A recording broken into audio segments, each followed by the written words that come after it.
dari keputusan persyarikatan yang pada akhirnya melalui rapat konsolidasi di Yogyakarta beberapa hari lalu menerima tawaran dari pemerintahan rezim Joko Widodo untuk menerima tambang ex PKP 2B.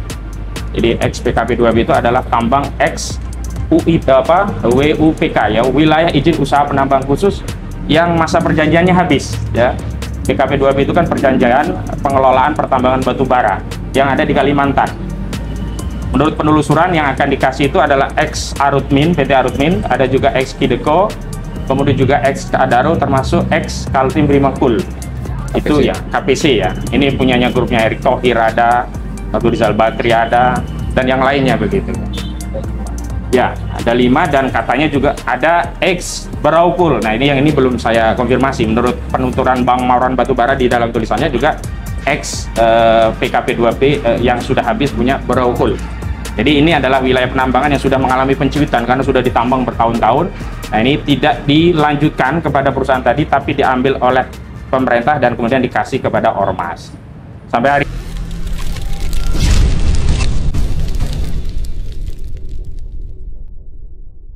Oke, baik. Bismillahirrahmanirrahim. Assalamualaikum warahmatullahi wabarakatuh. Waalaikumsalam warahmatullahi wabarakatuh. Alhamdulillah pagi hari ini kita bisa hadir bersilaturahmi ke kantor pusat PP Muhammadiyah di Menteng. Menindaklanjuti surat yang Senin lalu sudah dikirimkan oleh TPUA, Tim Pembela Ulama dan Aktivis, yang kiranya jika berkenan dan waktunya ada, kami akan beraudiensi dengan pimpinan Muhammadiyah pada hari ini. Jadi surat Senin kita layangkan, agendanya rencananya hari ini, hari Rabu, dan memang kemarin kami belum mendapatkan konfirmasi apakah hari ini bisa diterima atau tidak. Dan karena kami sudah menuliskan bahwa rencana kami kemari hari Rabu, ya alhamdulillah hari ini Rabu kami sudah menepati akad sebagaimana yang ada dalam surat. Namun tadi qadarullah setelah kami konfirmasi ke pihak staf, hari ini qadarullah belum ada agenda dan belum ada juga pimpinan atau wakil dari PP Muhammadiyah yang bisa menerima kami. Tadi kami juga sudah sampaikan kepada pihak staf, mudah-mudahan segera bisa dibuatkan agenda kapan akan melakukan penjadwalan untuk bisa menerima kunjungan kami, dan insya Allah kami akan sangat bahagia dan bergembira sekali jika nantinya mendapatkan waktu dari PP Muhammadiyah untuk melaksanakan audiensi dan silaturahmi sekaligus menyampaikan apa yang hendak kami sampaikan berkaitan dengan persoalan keumatan, persoalan kebangsaan, dan persoalan kerakyatan. Yang kedua kalinya, meskipun demikian, bahwa hari ini kami perlu untuk menyampaikan bukan hanya kepada PP Muhammadiyah, tentu kepentingannya kepada publik, kepada umat tentang apa yang menjadi maksud dan tujuan kami, sehingga tidak ada zon ya, praduga, prasangka terhadap kunjungan kami. Dan hari ini memang apa yang menggerakkan kami datang ke PP Muhammadiyah itu adalah yang pertama kali adalah firman Allah Subhanahu wa taala dalam Al-Qur'an surah Ali Imran ayat 104. Allah Subhanahu wa taala berfirman, A'udzubillahi minasyaitonirrajim. Wal takum minkum ummatun yad'una ilal khair wa ya'muruna bil ma'ruf wa yanhauna 'anil munkar wa ulaika humul muflihun. Dan hendaklah segolongan umat ya yang menyeru di antara kaum muslimin, menyeru kepada yang ma'ruf dan mencegah pada yang mungkar, dan mereka inilah orang-orang yang beruntung. Ayat ini adalah ayat yang menjadi latar belakang kami datang, sekaligus kami ingatkan kepada pimpinan Muhammadiyah bahwa ayat ini juga yang menjadi latar belakang muassis Muhammadiyah, yakni Mbah Dahlan, Kiai Haji Ahmad Dahlan, mendirikan Persyarikatan Muhammadiyah.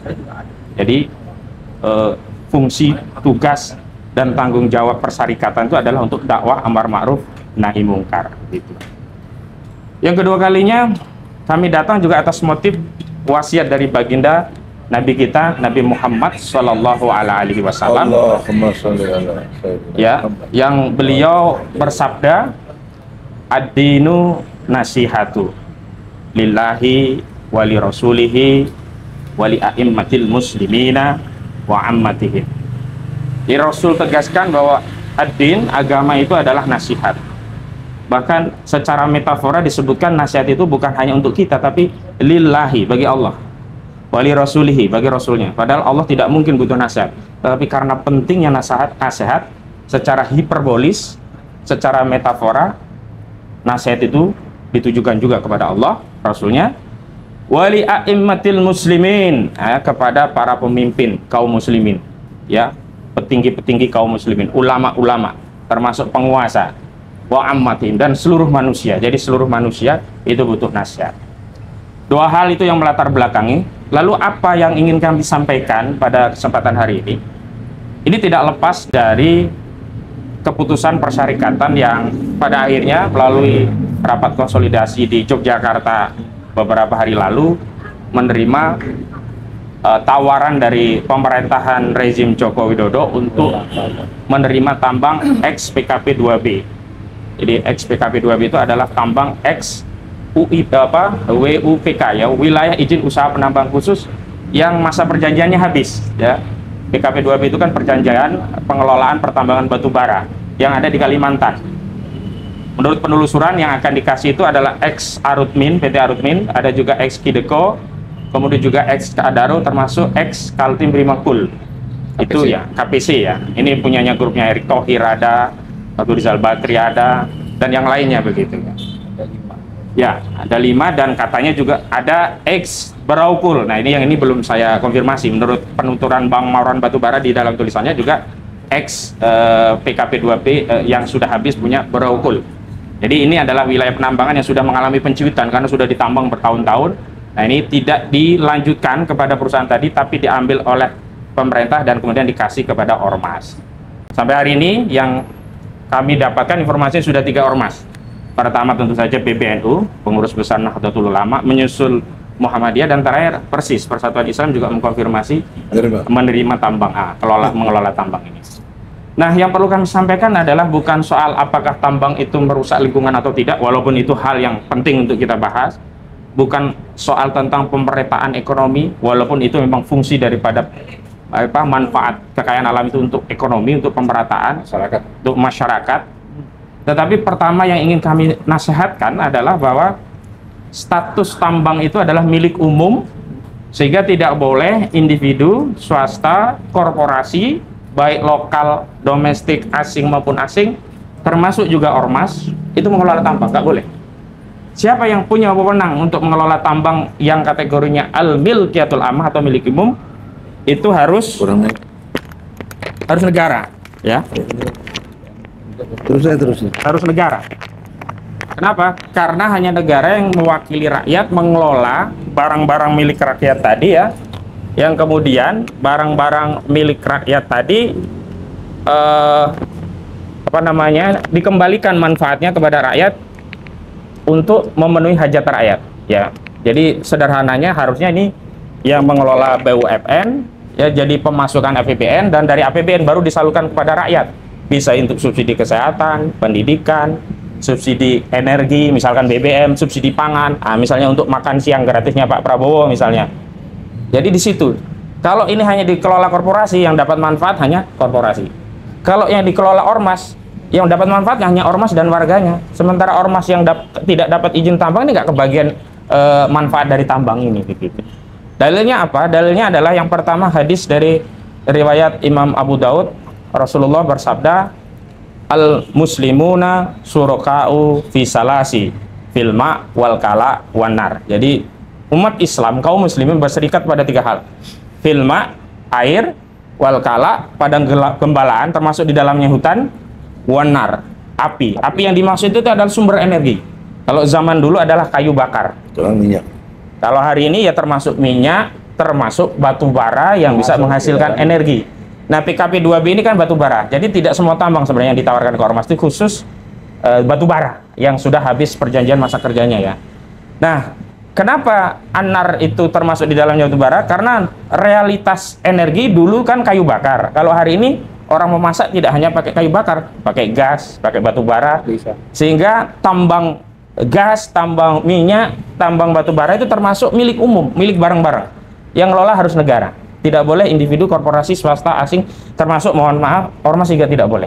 Karena manfaatnya kalau dikelola oleh swasta itu bukan untuk publik, akhirnya untuk korporasi tadi. Kalau yang mengelola negara, misalnya BUMN ya. Jadi manfaatnya masuk ke APBN, dari APBN masuk kepada pembiayaan APBN, diantaranya untuk pendidikan. Berarti kan seluruh rakyat kebagian hasil tambang tadi. Terlepas memang hari ini BUMN ada masalah, ayo bareng-bareng kita perbaiki masalahnya. Terlepas hari ini ada swasta yang rakus, justru kita harus dorong pemerintah agar mencabut izin tambang swasta korporasi.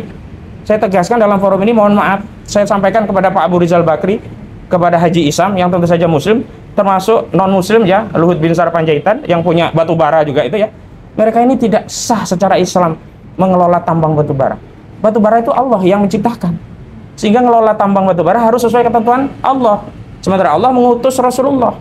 Rasulullah menetapkan batu bara, minyak, gas, hutan, air itu punya masyarakat bareng.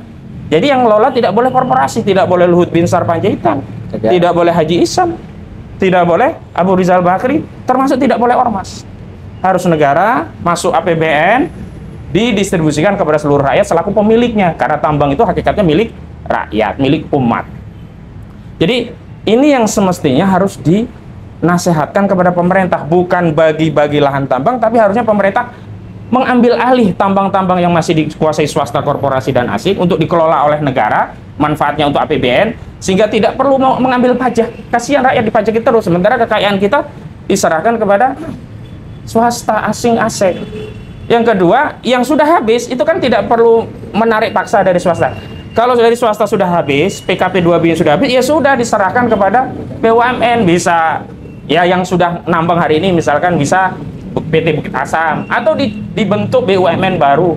Dan mohon maaf, saya ingin tegaskan, nambung batu bara itu paling gampang, tinggal modal beko, modal apa namanya, eskavator, udah jadi. Apalagi di Kalimantan, semeter 2 meter bawahnya udah batu bara, tinggal keruk. Beda dengan menambang minyak, gas ya, eksplorasinya susah, eksploitasinya harus ke dalam. Enggak, artinya kalau nggak ada modal, nggak mungkin negara nggak punya modal.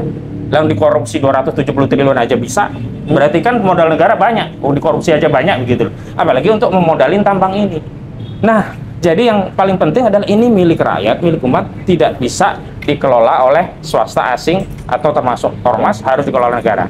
Yang kedua, lebih spesifik kepada tambang batu bara XPKP 2B. Ini depositnya banyak, Bang. Walaupun sudah sisa ya, sudah ada penciutan lahannya, wilayah izin usaha penambangan khususnya, tapi wilayahnya masih luas. Dari 120.000, ada yang 90.000, ini masih di atas 50.000 hektar. Luas, masih banyak, masih bisa untuk nopang APBN kita, ketimbang kita ngutang 600 triliun untuk membiayai APBN kita di 2025, kan mau didesain 3.500 triliun dengan defisit 600 triliun. Daripada dari ngutang, mending dibiayai dari batu bara ini begitu. Nah, ada hadis lain yang dinyatakan spesifik ini tentang tambang, yakni yang diriwayatkan oleh Imam Abu Daud dari Abid bin Hamal. Jadi Abid bin Hamal Al-Mazani ini awalnya meminta tambang pada Rasulullah. Awalnya oleh Rasulullah dikasih, tapi ketika tahu depositnya melimpah, ya, lalu ditarik lagi oleh Rasulullah. Hadisnya begini: Anahu wafada ila Rasulillah sallallahu alaihi wasallam fastaqta'ahul milha faqata'alahu.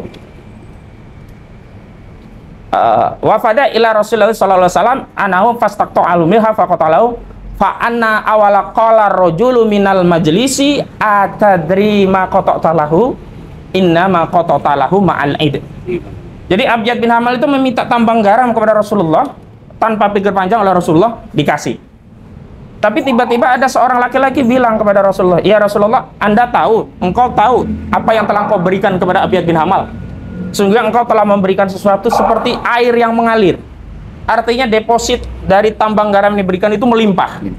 Lalu apa kata Rasul? Fantazihu minhu. Diambil kembali.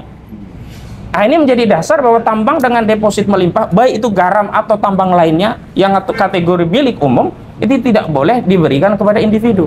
Kalau sudah kadung diberikan, seperti kepada korporasi ini ya, sudah kadung diberikan, fantazihu minhu, diambil alih kembali oleh negara. Tarik lagi. Tapi kalau yang belum diberikan, itu bisa negara membatalkan pemberiannya, termasuk orang yang diberi bisa membatalkan penerimaannya. Misalkan hari ini PBNU, Muhammadiyah, Persis, sudah kadung menerima, ya kan? Kalau sudah tahu hadis ini, maka ya harus membatalkan. Karena apa? Bukan hak Muhammadiyah, bukan hak PBNU, bukan hak Persis, tapi tambang itu milik umat, milik seluruh yang kewenangan syarak, yang punya kewenangan untuk mengelola itu wakil umat adalah negara. Dan yang ingin saya tegaskan adalah begini. Apakah kan kedatangan kita itu ingin memberikan pandangan, mudah-mudahan ada semacam kaji ulang terhadap keputusan menerima tambang. Apakah ormas-ormas Islam itu harus mengkaji ulang keputusannya menerima tambang? Apakah ini tidak akan jadi aib, malu begitu? Saya tegaskan, kembali kepada kebenaran itu tidak perlu malu. Justru harus bangga karena diingatkan kembali kepada kebenaran. Karena ada contoh teladan yang lebih mulia daripada Muhammadiyah, lebih mulia daripada PBNU, lebih mulia dari Persis. Siapa? Umar Al-Khattab, Amirul Mukminin. Beliau pernah punya kebijakan, dikoreksi oleh seorang wanita keliru, lalu dibatalkan kebijakan itu. Apa kebijakan Amirul Mukminin yang kemudian beliau batalkan dan beliau tidak perlu merasa malu begitu? Ya, ini ketika awalnya Amirul Mukminin membatasi mahar wanita karena beliau melihat ini banyak bujang lapuk itu karena nggak kawin karena maharnya mahal. Lalu oleh Umar dibatasi maharnya sekian dinar atau sekian dirham. Diprotes oleh seorang wanita, bukankah mahar itu hak wanita? Lalu apa dasarnya engkau menghalangi hak wanita yang sudah ditetapkan Allah dengan pembatasan mahar tadi? Apa kata Umar? Engkau yang benar, Amirul Mukminin keliru. Sejak saat itu langsung dibatalkan keputusan itu. Nah, hari ini saya pikir kita ini manusia biasa, bukan malaikat, bukan sahabat, bahkan sahabat pun bisa keliru.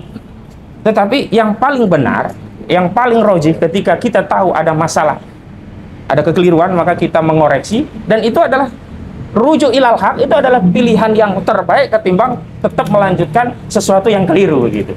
Dan yang terakhir, ini motif politik, saya kira tahulah kita, rejim Jokowi ini rejim rusak gitu, rejim yang sudah merusak umat. Kita tahu rejim Jokowi memberikan tambang itu bukan karena kecintaan pada umat Islam, bukan pada kecintaan pada ormas, tapi dia ingin menjebak biar jadi bemper politik Jokowi yang selama ini sudah menyengsarakan.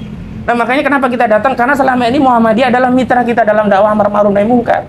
Setelah menerima tambang, kami khawatir nanti kita dibentur-bentur ini dengan Muhammadiyah. Kan nggak nyaman juga, karena itulah kita datang untuk memberi nasihat. Baik, itu dari saya cukupkan. Selanjutnya dari Bang Egy Sujana selaku Ketua Tim Pembela Ulama dan aktivis, kepada Bang Egy kami persilakan.